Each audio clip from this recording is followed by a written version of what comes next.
The humanitarian rights movement occurring in southern Arizona looks backwards to a couple of movements. Looks to movements, the civil rights movements in the 1950s and 1960s in terms of giving voice to people who didn't have voice, but then looks to the sanctuary movement of the 1980s. This is a movement that started in Tucson in the 1980s, as I mentioned before, that aided refugees from Central American countries that were involved in wars that were being secretly funded by the United States.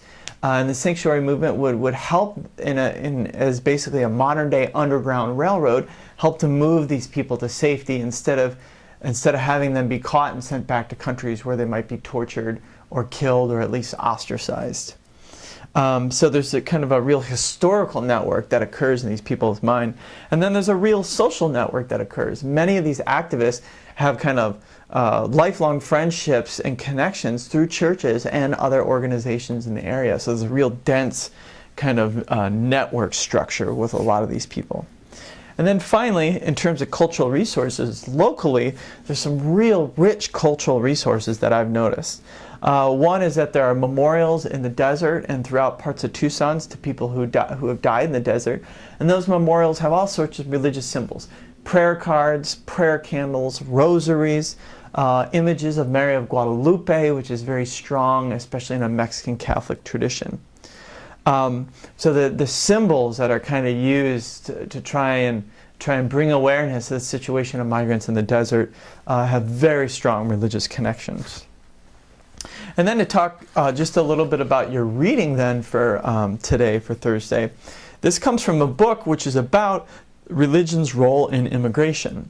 And this particular read was about how are different religious groups responding to the exact same needs, i.e. the needs of people, of immigrants in the desert and immigrants crossing and coming into the United States. How are religious groups involved with these immigrants? And the author basically argues there's kind of three different ways that religious groups are involved. She says that Catholics tend to do a lot more cross-border work, and I've noticed this because Mexico is still predominantly Catholic, and there are quite a few Catholics in the Tucson area. There are connections across the border, and these connections really involve trying to aid migrants and then to let them know about their rights, which in the Catholic Church includes the right to migrate. So on both sides of the border, there's a lot of Catholic groups that try and basically kind of advocate and protect migrants as they are journeying on a migration journey that Catholic faith sees as their right in order to look for work for their families. And Catholic groups have tended to be much interactive and critique this. A good example back in 2006 when there was a bill going through the House of Representatives in New York that would literally make any contact whatsoever with an undocumented migrant as illegal and as an offense you could be arrested for. And the Catholic Church in LA and Tucson came out very strong against that, saying, what, are you going to say that even religious work with somebody, i.e. tending to somebody or caring for someone or inviting them into your church, are you going to make that illegal? And in the United States, where, as we've talked about before, we have this strong cultural presumption of separation of kind of church from kind of political laws, there's a huge reaction about that, enough to get the House of Representatives to not pass that bill. And then in the book, we see that our author talks about what she calls fundamentalist religious groups. And in these groups, there's which is mostly on the American side of the border, there's some aid that's given to migrants that might come to a church's door. But more often than not, these groups see migration as kind of an opportunity for conversion, because there's people that are coming through that are disconnected from their home networks, that are going through a very tough experience, and may be kind of open to hearing about religious meaning or religious messages. So these groups focus more on kind of the individualistic care and even kind of care of the soul of a migrant, if you want to phrase it that way. And then finally, the author talks about mainline Protestant groups, which tend to be some of the more public activists or sources of activists in the area, which jives with some of my research.